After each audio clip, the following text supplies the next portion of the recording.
타임지가 선정한 가장 영향력 있는 복음주의자 가운데 제임스 패커라는 사람이 있습니다.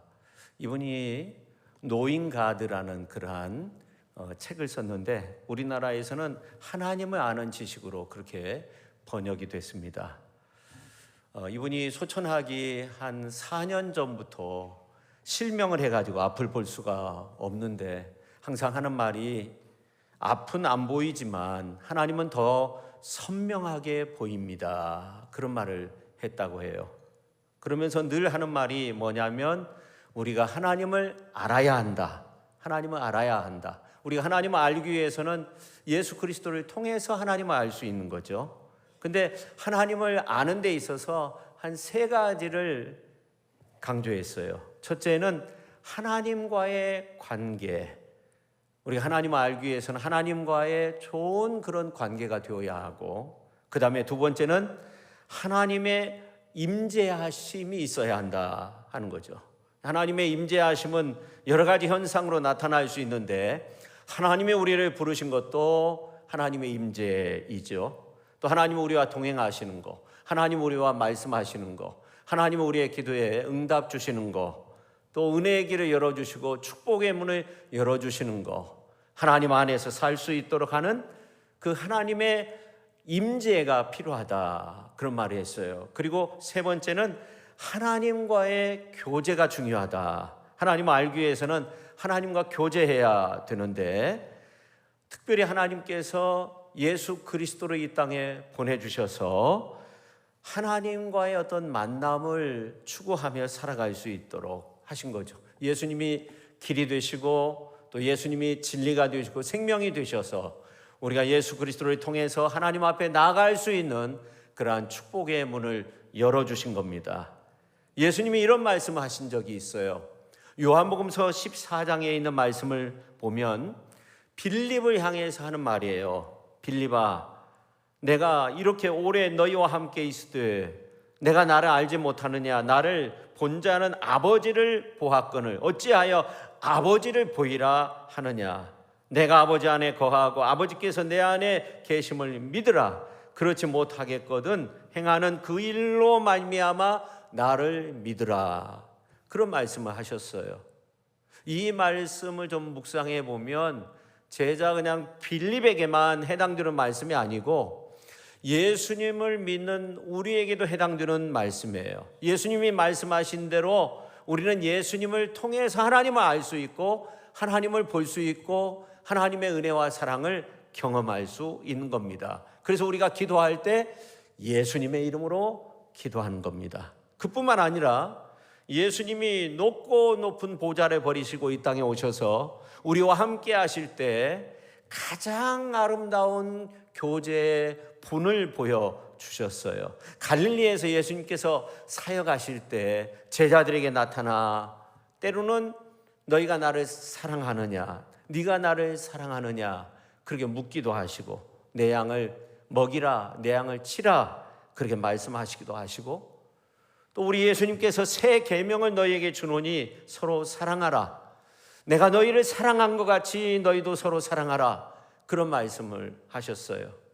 또 요한복음서 15장 12절에 있는 말씀을 보면 내 계명은 곧 내가 너희를 사랑한 것 같이 너희도 서로 사랑하라 하는 이것이라고 그렇게 말씀하셨어요.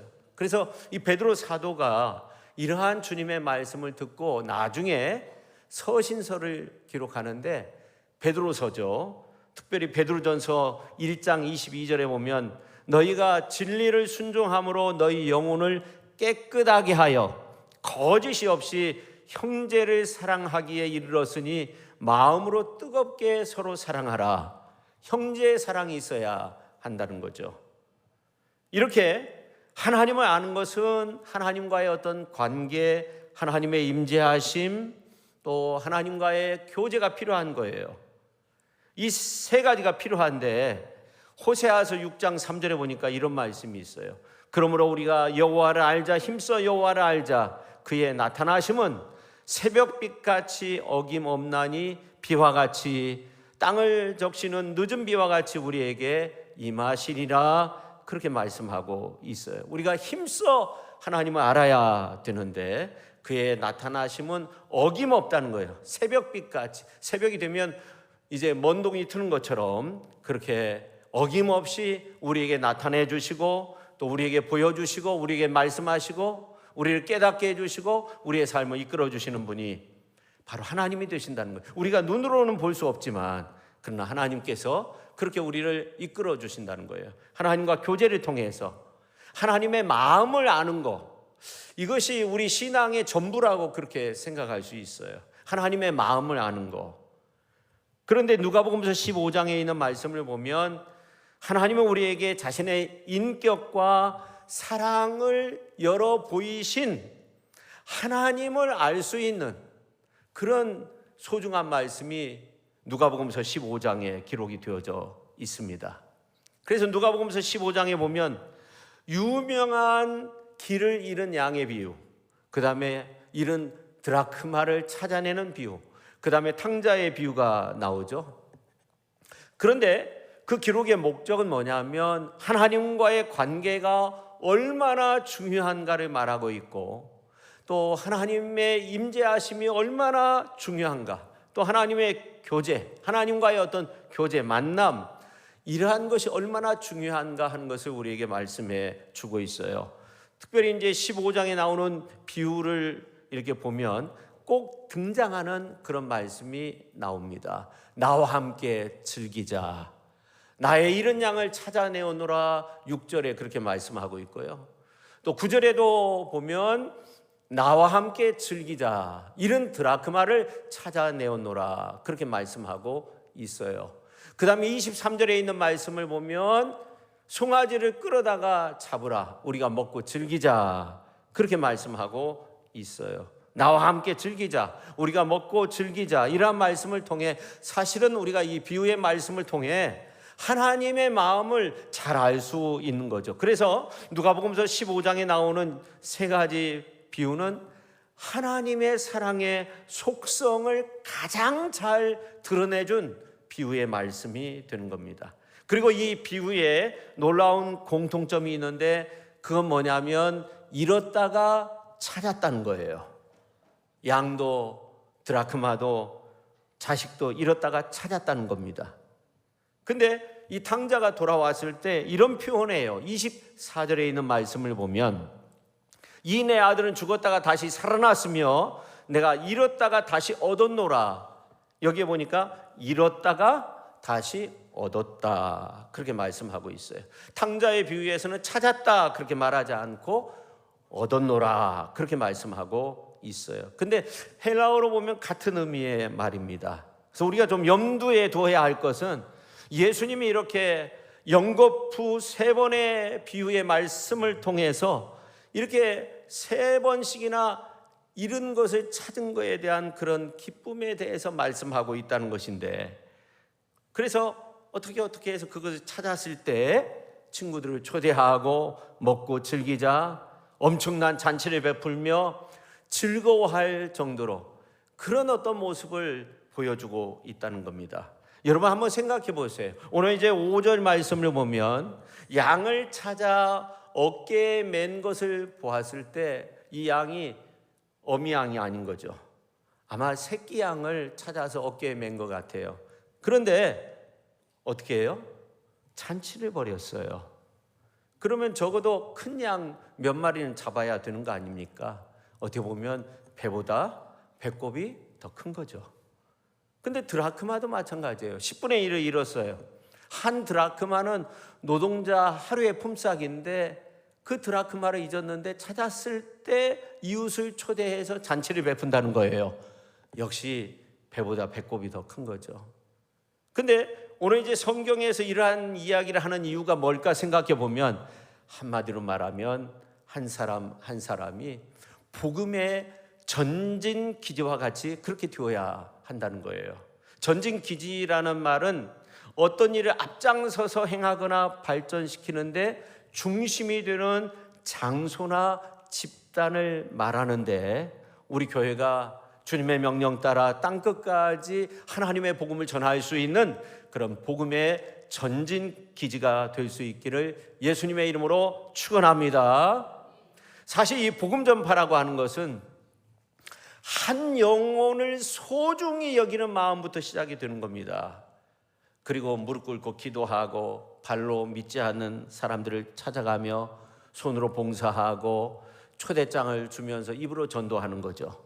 그런데 이 모습이 얼마나 아름다운지 모릅니다. 하나님의 선교 사역에 동참하는 일이 참으로 중요한 일이에요.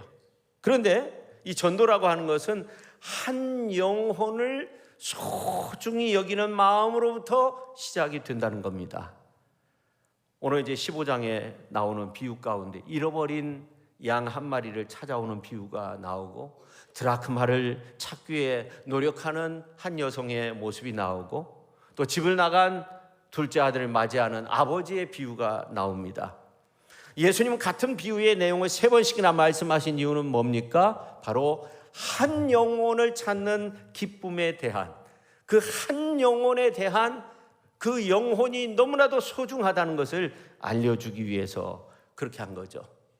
성경 어디에도 예수님이 똑같은 비유의 말씀을 이렇게 3번씩이나 내용적으로 비슷한 내용을 그렇게 말씀한 적이 없어요. 예수님이 제자의 도에 대해서 말씀하실 때도 이렇게 3번씩 한 장소에서 말씀한 적이 없어요.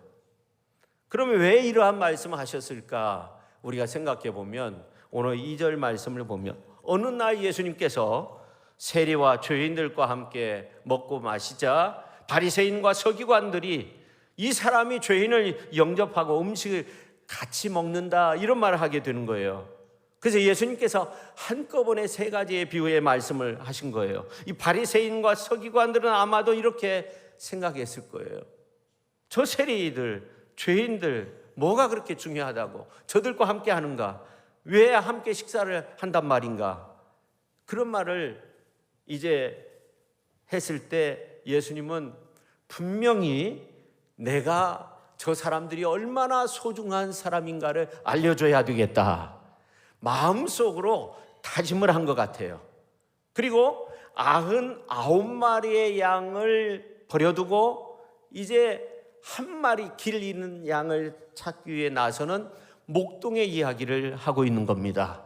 어떻게 보면 99마리 양이 이제 잃어버릴 수 있는 그런 상황이 될 수도 있지만 그러나 그것을 버려두고 길 잃은 한 마리 양을 찾기 위해 나선다는 거죠. 근데 그것도 부족해서 10드라크마 중 하나를 잃어버린 여성에 대한 그런 이야기를 하는데 어떤 분은 10분의 1에 해당하는 이 드라크마를 그렇게 찾은 것은 이 여성이 결혼 비용을 잃어버렸기 때문이다 그렇게 말하기도 합니다. 근데 그것을 찾았어요. 찾았을 때 나와 함께 즐기자 내가 잃은 드라크마를 찾았노라 하면서 소리를 치고 잔치를 벌이죠. 근데 오늘 이제 10절에 있는 말씀을 보니까 이런 말씀이 있어요. 자, 10절 같이 한번 읽겠습니다. 내가 너희에게 이르노니 사자들 앞에 기쁨이 되느니라. 아멘. 죄인 한 사람이 회개하고 하나님 앞에 나오는 것을 그렇게 하나님이 기뻐하신다는 거예요. 그래서 오늘 3가지의 비유를 말씀하고 있는 거예요. 아버지의 마음을 다 뒤집어 놓고 집 나간 탕자의 이야기도 마찬가지입니다. 아들이 집을 나가고 난 다음에는 잠을 잘 수가 없는 거예요. 날이 저물면 동부밭에 나가서 이제 아들을 기다리는 거죠. 언제나 돌아올까. 돌아왔을 때 죽었던 아들이 살아왔다는 거예요. 아들을 얻었다는 거예요. 풍악을 울리고 소리 잡고 잔치를 벌였어요. 이렇게 해서 주님은 세상 사람들이 하찮게 여기는 이러한 사람들을 보듬어 안고 하나님의 그 사랑을 증거하고 있는 거죠. 우리는 어떻습니까? 우리가 만나는 많은 사람들, 얼마나 많은 사람들을 만납니까? 그런데 우리가 수많은 사람들에게 좀 하나님의 복음을 전했는가 생각해 보면 너무나도 부족한 모습이죠. 내가 만난 그 사람, 하나님 앞에 하나님 그 사람 정말 소중한 사람입니까? 하나님 앞에서 그 사람 정말 소중한 사람입니까? 그렇게 물으면 100이면 100 하나님께서 너만큼 소중한다, 소중히 여긴다, 그렇게 말씀하실 거예요. 여러분, 그 시골에 어느 목사님이 이제 부임하게 돼가지고 열심히 전도를 하는데 권사님들하고 토요일마다 이제 돌아다니면서 이렇게 전도를 하는 거예요. 근데 어느 집에 가니까 할아버지가 나와서 교회 나오십시오, 예수님 믿으십시오, 그러니까 막 욕을 하면서 막 그러는 거예요. 그래서 어쩔 수 없이 그냥 집에서 나왔어요. 다음 주에도 권사님들하고 이제 목사님하고 또 그 집에 신방을 가고 또 전도하기 위해서 들어가니까 이번에는 할머니까지 나와가지고 욕을 하는 거예요. 야, 이럴 수가 있는가. 그래서 이 목사님이 이제 집에 돌아와서 기도를 하는데 그 할아버지 생각이 많이 났다는 거예요. 그래서 그 다음 주에 권사님들하고 함께 이제 그 집으로 들어가려고 하니까 목사님 왜 그곳에 가려고 합니까? 가면 또 욕 얻어 먹습니다. 그래도 들어갔다는 거예요. 그러니까 막 할아버지 할머니가 또 왔냐고 막 욕을 하는데 갑자기 방문이 싹 열리면서 어느 청년이 등장을 한 거예요. 바로 이 청년은 군에서 제대한 손주였는데 지난주에도 그렇게 욕을 얻어먹고 두 번에 걸쳐서 그렇게 욕을 얻어먹는데 오늘 또 오셨군요 하면서 제가 교회 한번 다니겠습니다, 그렇게 말을 했다고 해요. 그래가지고 참 놀라웠게 이 청년이 예수님을 믿고 온 가족이 구원받았다는 그런 이야기가 있어요. 그렇습니다. 하나님께서 소중히 여기는 한 사람을 우리가 소홀하게 대할 수는 없는 거예요. 그러니까 이 전도라고 하는 것은 한 영혼을 소중하게 여기는 마음이 있으면 되는 거예요.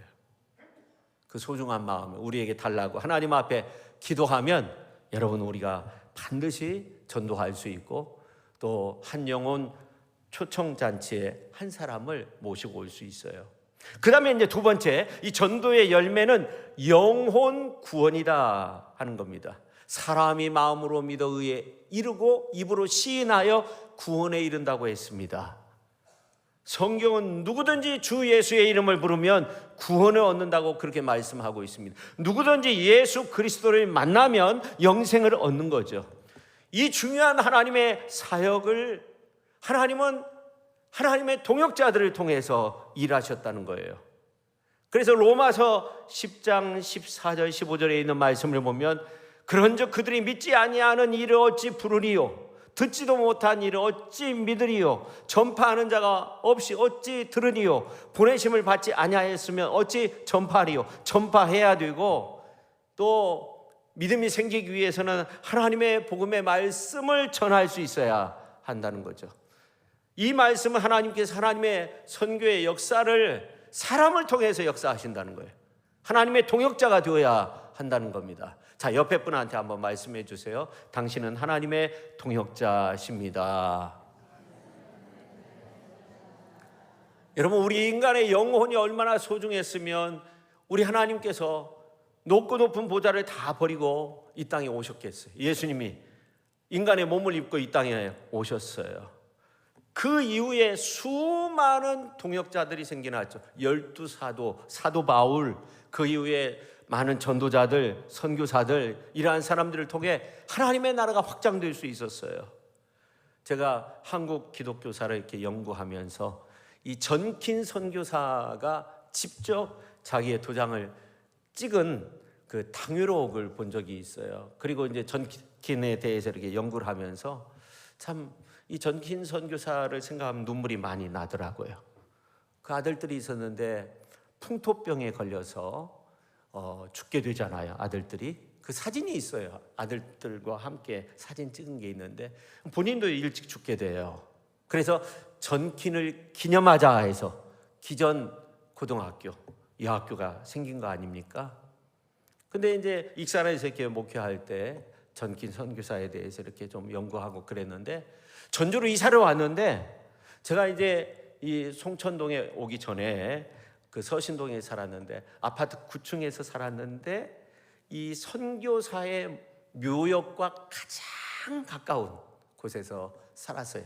9층이니까 이제 언덕 위에 있으니까 그 같은 높이로 볼 때 바로 옆에 이 선교사님들의 그 무덤이 있었어요. 그리고 정킨 선교사의 그 아들들의 무덤도 거기에 있죠. 여러분 가보셨나 모르겠는데 참 그곳에 가면 눈물이 나고 은혜가 되더군요. 우리 모두는 시간과 공간을 초월해서 하나님의 동역자라는 것. 우리 모두는 하나님의 동역자로서 정말 이 땅에 뼈를 묻어가면서 복음을 전했던 저들의 노고에 대해서 우리가 잊어서는 안 되는 거죠. 예수님의 제자들, 초창기 크리스찬들이 이 땅에서 하나님의 복음을 전하다가 장작 더미 위에서 화형을 당하기도 하고 목베임을 당하기도 하고 사자밥이 되기도 하고 그러면서도 피 묻은 십자가의 복음을 계속적으로 전했어요. 여러분, 이 초대교회 때 권서인이라는 게 있는데 성경을 권한다, 그런 의미의 말입니다. 김성호라는 사람이 있었는데 이 사람이 4,688명을 전도했다고 합니다.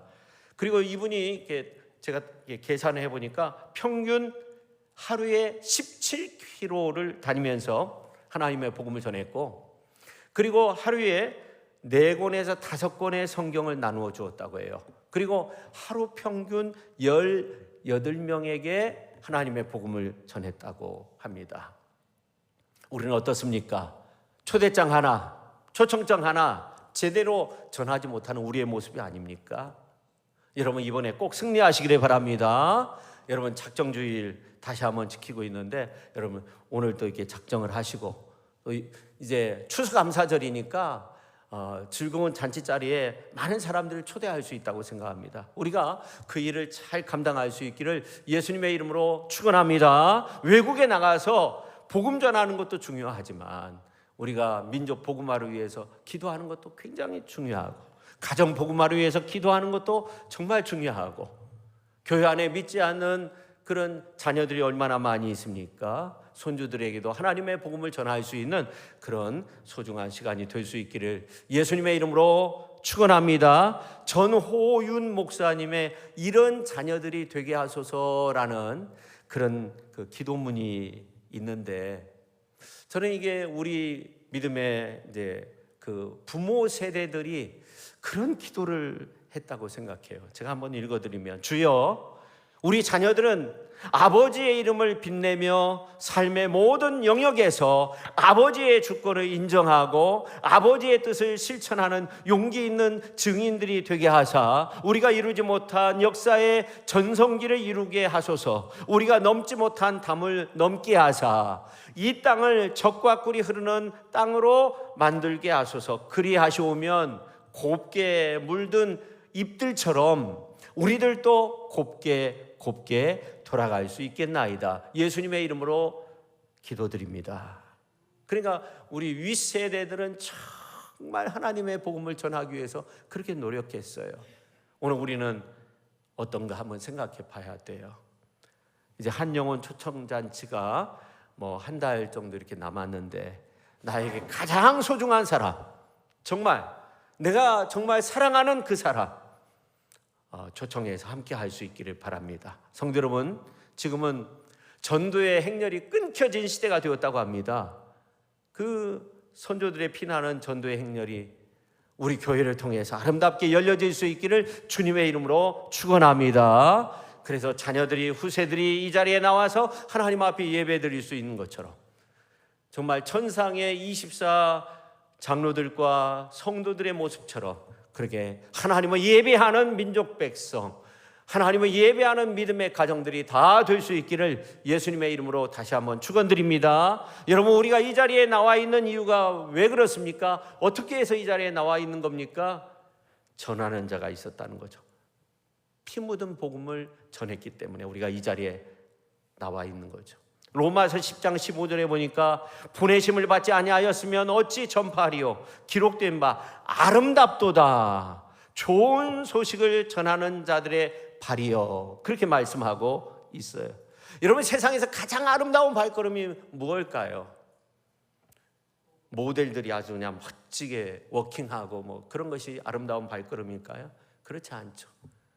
군대에서 막 사열을 하는데 척척 손이 맞고 발이 척척 올라가고 똑같이 일렬 맞추고 종 다 맞추면서 그게 멋진 발걸음일까요? 그렇지 않죠. 성경에서 말하는 아름답도다 좋은 소식을 전하는 자들의 발이요, 하나님의 복음 전하는 발걸음이 가장 아름다운 발걸음이 되는 줄로 믿으시기를 주님의 이름으로 축원합니다. 여러분의 발은 정말 하나님 보시기에 아름다운 발걸음이 됩니까? 어떠십니까?